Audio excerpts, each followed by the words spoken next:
ये टोटल जानकारी सिर्फ एजुकेशन पर्पस के लिए है। किसी भी तरह का बिजनेस सेटअप करने से पहले अपने रिलेटेड फील्ड के क्वालिफाइड प्रोफेशनल से सलाह जरूर लें।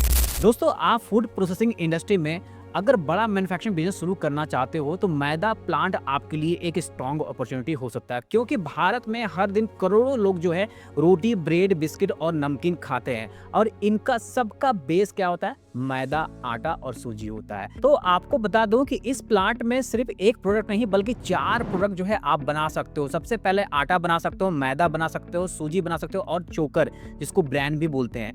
तो ये 4 प्रोडक्ट जो है आप एक ही प्लांट से निकालोगे। तो आज के इस वीडियो में मैं आपको डिटेल में जानकारी दूंगा कि आप 2026 में 30 टन पर डे कैपेसिटी का मैदा प्लांट आप कैसे लगा सकते हैं, इसके लिए क्या मशीनरी रिक्वायरमेंट होगी, कौन से रॉ मटेरियल आपको लगने वाले हैं, कितने नंबर ऑफ मेन पावर लगेंगे, लाइसेंस कौन कौन से लगने वाले हैं और अंत में देखेंगे कि आप इससे कितना कमा सकते हो। तो पूरी जानकारी के लिए जो है वीडियो को अंत तक जरूर देखिएगा। तो वीडियो को अभी से लाइक कर दीजिएगा, क्योंकि वीडियो जो है आपके लिए काफी इंटरेस्टिंग होने वाला है। तो चलिए वीडियो को स्टार्ट करते हैं और समझेंगे कि यहाँ पे अभी के समय में मैदा का मार्केट साइज कितना बड़ा है। तो हम लोग यहाँ पे अगर इंडिया की बात करें तो इंडिया में व्हीट प्रोडक्शन जो है पूरे साल 110 मिलियन टन पर ईयर का होता है और पैक्ड आटा और मैदा मार्केट जो है 80,000 प्लस करोड़ का जो है टच कर चुका है और हर एक साल जो है 8 से 10% CAGR से ग्रोथ कर रहा है। इसका जो मेजर डिमांड है बेकरी इंडस्ट्री में हो रहा है, बिस्किट मैन्युफैक्चरिंग में हो रहा है, नूडल्स मैन्युफैक्चरिंग में हो रहा है, होटल्स एंड रेस्टोरेंट इसका ज़्यादा यूज़ कर रहे हैं, रिटेल ग्रोसरी स्टोर में भी जो है आपको हर जगह देखने को मिल जाते हैं। तो इसलिए आज के समय में जो मैदा मैन्युफैक्चरिंग यूनिट है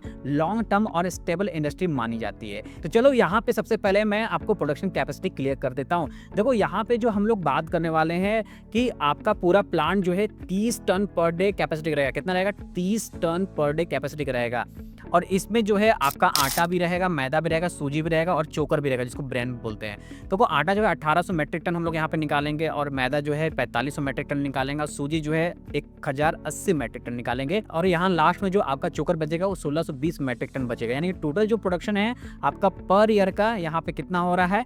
9000 मेट्रिक टन होगा, क्योंकि यहाँ पे जो मैंने वर्किंग डेज लिखा है वो 300 डेज का लेके चला है, इसलिए यहाँ पे आपका आ रहा है। अब यहाँ हम लोग बात करेंगे रिक्वायरमेंट के बारे में, क्या क्या जरूरी चीज आपको लगने वाला है। सबसे पहले यहाँ पे एरिया लगेगा।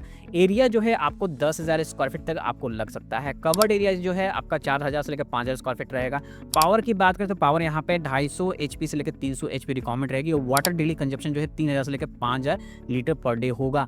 और यहाँ पे स्टोरेज में जो है आपको 1000 मैट्रिक टन जो है विथ स्टोरेज के लिए सैलोस या गोदाउन का यूज कर सकते हैं। और इसमें आपको मैन पावर लगेगा, इसमें स्किल और अनस्किल दोनों मैन पावर लगने वाले हैं। कितने नंबर ऑफ लगेंगे वो हम लोग अंत में देखेंगे।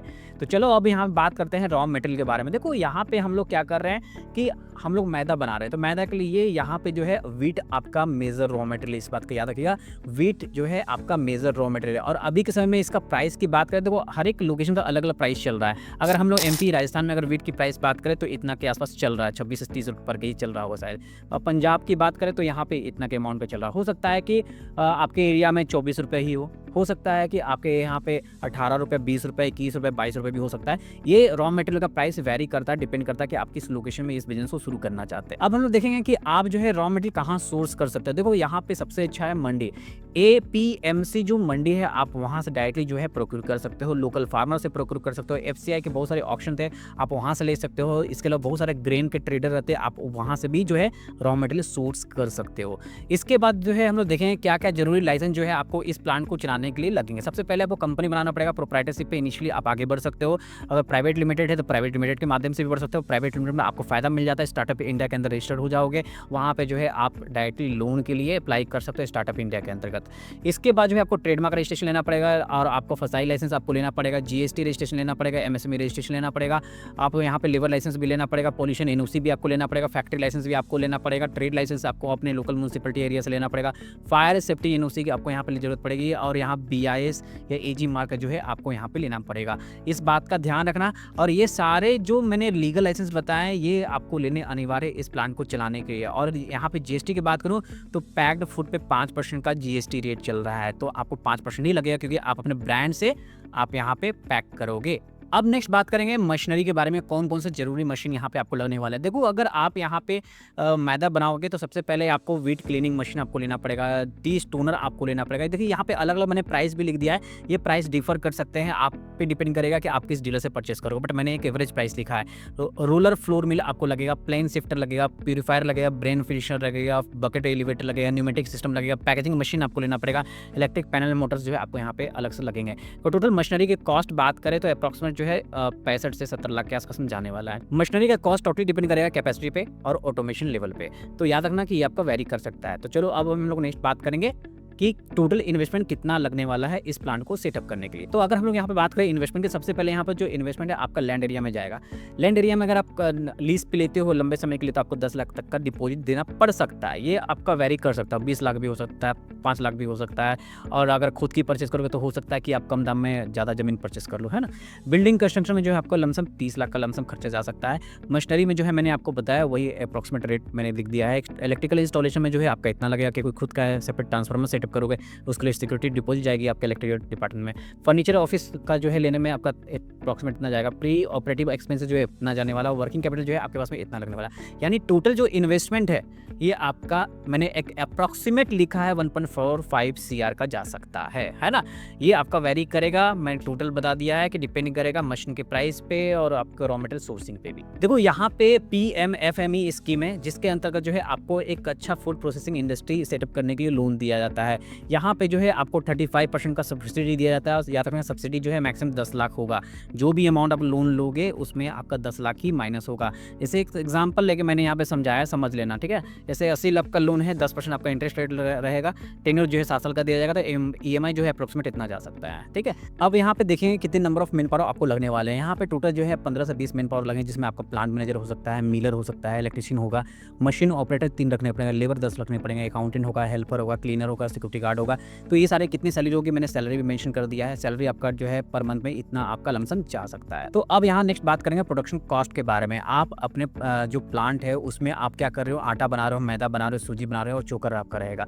तो ये सारे में कितना प्रोडक्शन कॉस्ट जाएगा। देखो मैदा में जो है आपका 29 रुपये के आसपास जो है प्रोडक्शन कॉस्ट जाएगा, आटा में 27 रुपये जाएगा और सूजी में 30 रुपया आपका चल जाएगा और ब्रेन जो है 18 रुपीस आपका लगेगा। ये पर केजी का मैंने बताया है। इसमें जो है आपका वीट का raw material, electricity, labour, packaging आपका इंक्लूडेड है, GST इंक्लूड नहीं है। और यहाँ पे अगर GST इंक्लूड करना चाहते हो तो आपका जो बिलिंग होगा डिस्ट्रीब्यूटर का उस पर डिपेंड करता है कितना आप बिलिंग करो। तो देखो मैं यहाँ पे एक सिंपल सा एग्जांपल लेके चल रहा हूँ। सेलिंग प्राइस जो है आपका मैदा जो है 36 रुपये पर केजी आप डिस्ट्रीब्यूटर को बिल कर सकते हो। आटा जो है 34 रुपये पर केजी, सूजी जो है 38 रुपये पर केजी, ब्रांड जो है 22 रुपये पर केजी। ये जो है रेट्स मैं एग्जाम्पल लेकर समझा रहा हूँ। एक कोई फिक्स नहीं है कि आपका यही रेट रहेगा, ये रेट वेरी कर सकता है, डिपेंड करता है कि आपका मार्केट प्राइस क्या चल रहा है अभी और उसके हिसाब से कॉम्पिटिटर कितने हैं, उसके हिसाब से आपको मार्केट एंट्री करना है, ठीक है। देखो अगर आपका प्रोडक्ट ब्रांडेड और पैक्ड है तो आपको 5% GST लगेगा। 36 रुपये मैदा का जो रेट है आपका किसको जाएगा, ये डिस्ट्रीब्यूटर का है। डिस्ट्रीब्यूटर का 36 रुपये पर केजी जा रहा है तो उससे प्लस आपका 5% का GST जाएगा जो कि आपका 37 रुपया 80 पैसा आपका आ रहा है। तो ये जो है आपका बिलिंग होगा। अब इसमें जो है ट्रांसपोर्टेशन कॉस्ट भी लगेगा बहुत। देखो यहाँ पे 1 रुपये पर केजी जो है ट्रांसपोर्टेशन कॉस्ट लेके चल सकते हो, डिपेंड करता है कितना दूरी है ना, तो उस पर भी डिपेंड करता है। तो ये कोई ऐसा नहीं कि फिक्स है। तो अगर मार्जिन की बात करें यहाँ पे जो रियल मार्जिन मैं दिखा दिया, मैदा का जो है आपका इतना हो सकता है, आटा का इतना आपका बच सकता है, सूजी का जो है इतना हो सकता है, ब्रांड में जो है इतना बच सकता है। तो ये वेरी कर सकता है, ये कोई फिक्स नहीं है, ठीक है। अब टोटल रेवेन्यू की बात करें, रेवेन्यू कितना आ सकता है आपको। देखो यहाँ पे क्या है कि मैदा जो है आपका 36 रुपया आपका जा रहा है, तो 4500 मैट्रिक टन जो है आपका रहेगा, तो इतना आपका रेवेन्यू आएगा। आटा जो है 34 रुपये पर केजी है तो 1800 मैट्रिक टन है, तो उसके हिसाब से 6.12 CR का आपका रेवेन्यू आएगा। सूजी जो है इतना है तो इसके हिसाब से इतना रेवेन्यू आएगा। ब्रांड इतना है तो इसके हिसाब से इतना रेवेन्यू आएगा। ये रेवेन्यू वेरी कर सकता है, टोटली डिपेंड करेगा कि आप किस प्राइस में जो है आप मार्केट में भेज रहे हो, ठीक है। तो टोटल जो रेवेन्यू है आपका पर ईयर का यहाँ पे मैंने लिख दिया है, आपका इतना टोटल रेवेन्यू आएगा, ठीक है। और ये भी जो है आपका पर ईयर का प्रोडक्शन था, जितना अपने प्रोडक्शन यहाँ पे लेके चला है। तो याद रखना कि रेवेन्यू में किसी तरह कोई डाउट नहीं होना चाहिए, पूरी तरह से क्लियर कर लेना, अपने हिसाब से कैलकुलेशन कर लेना। तो अब हम लोग नेट प्रॉफिट कैलकुलेशन करेंगे। तो नेट प्रॉफिट जो है ये वेरी कर सकता है, डिपेंड करेगा कि आप कितने प्राइस में मार्केट में सेल कर रहे हो, है ना। मैं सिर्फ एग्जाम्पल लेकर समझा रहा हूँ। तो देखो नेट प्रॉफिट निकालने के लिए आपको सबसे पहले मंथली एक्सपेंडिचर समझना पड़ेगा। तो रॉ मटेरियल के बीच देखो, रॉ मटेरियल के पीछे जो है आपको इतना खर्च करना पड़ेगा, सैलरी जो है मेन पावर पीछे इतना खर्च करना पड़ेगा, इलेक्ट्रिसिटी जो है कॉस्ट इतना जाएगा, ट्रांसपोर्टेशन जो है इतना जाएगा, EMI जो है आपका इतना जाने वाला है, मिसलेनियस एक्सपेंस जो है आपका इतना है। EMI किससे चलिए आप लोन लेके इसको सेटअप करोगे, उसका EMI मैंने कंसिडर किया है। तो टोटली मंथली जो आपका यहाँ पे एक्सपेंडिचर आ रहा है ये इतना आ रहा है। डाउट नहीं होगा। अब यहाँ मंथली रेवेन्यू कितना है? इतना है। आप बोलोगे सर इतना कैसे आया? देखो यहाँ पे हम लोगों ने अभी रेवेन्यू हम लोगों ने कैलकुलेट किया था पर ईयर का, तो पर ईयर का रेवेन्यू मैंने यहाँ पे बताया था। इसी को जो है आप मंथली में कन्वर्ट करना, यहाँ पे आपको समझ में आ जाएगा किस तरह से आपका आने वाला है। तो यहाँ पे मंथली रेवेन्यू समझ में आ गया, तो आप इसके हिसाब से जो है आप नेट प्रॉफिट निकाल सकते हो। तो यहाँ पे अगर ग्रॉस प्रॉफिट की बात करेंगे तो 15 से 18% आपको ग्रॉस प्रॉफिट जाने वाला है, नेट प्रॉफिट जो है 8 से 10% जाने वाला है। यानी कि इसके हिसाब से जो है आप यहाँ पे देख लेना, तो जो मंथली प्रॉफिट है आपका कितना आएगा, ठीक है। तो अब यहाँ पे नेक्स्ट बात करते हैं मार्केटिंग स्ट्रेटेजी के बारे में। मार्केटिंग स्ट्रेटेजी को सही से देखना, क्योंकि सबसे जरूरी चीज़ है मैन्युफैक्चरिंग बिजनेस में मार्केट को समझना कि मार्केट में अपने प्रोडक्ट को कैसे बेचोगे। तो देखो सबसे ज़्यादा क्या है ना कि यहाँ प्रोडक्ट ज़्यादा बेचने के लिए आपको डिस्ट्रीब्यूशन नेटवर्क आपको डेवलप करना पड़ेगा। हर डिस्ट्रिक्ट में डिस्ट्रीब्यूटर आपको बनाना पड़ेगा। इसके बाद जो है आपको बेकरी इंडस्ट्री को टारगेट करना पड़ेगा। बेकरी इंडस्ट्री सबसे बड़ा कस्टमर होता है, याद रखना, बेकरी इंडस्ट्री को टारगेट करना भूलना मत। इसके बाद जो है आपको रेस्टोरेंट सप्लाई, जैसे कि होटल ढाबा में जो है आपको डायरेक्टली कॉन्टैक्ट करना पड़ेगा। रिटेल ब्रांडिंग जो है आपको अच्छे से करनी पड़ेंगे। बहुत सारे जो है रिटेल ब्रांडिंग के लिए जो है आप यहाँ पे ऑप्शन खुले हुए हैं। अपना मार्ट है, फिर ये स्मार्ट पॉइंट है, ऐसे कई तरह के जो है जहाँ पे आप अपने प्रोडक्ट को लगा सकते हो। तो अपना ब्रांड जब बनाओगे तो आप डायरेक्टली वहाँ पे रख सकते हो अपने प्रोडक्ट को। इसके अलावा ऑनलाइन मार्केटिंग भी कर सकते हैं इंस्टाग्राम, फेसबुक एड्स के माध्यम से। और आज के समय मॉडर्न ट्रेड हो रहा है, तो डी मार्ट, रिलायंस मार्ट या बिग बाजार जैसे पहले थे, उस तरह से बहुत सारे आउटलेट आए हुए हैं। तो आप वैसी जगह पे जरूर टारगेट करें, क्योंकि अगर आप उस तरह के रिटेल चेन को टारगेट करोगे ना, तो आपका प्रोडक्ट ज़्यादा से ज़्यादा जो है मार्केट में बिकेगा। इसके अलावा होलसेल मंडी भी जो है आपके लिए एक बल्क सेल का ऑप्शन बन सकता है, तो लोकल मंडी को भी आप टारगेट जरूर कीजिए। तो ये सारे जो है एक इनिशियल जो है स्टेप लेके जो है अपने प्रोडक्ट को मार्केट में अच्छे से रन करके जो है आप अच्छा रेवेन्यू अर्न कर सकते हो। तो अब नेक्स्ट बात करते हैं इस बिजनेस के चैलेंज के बारे में।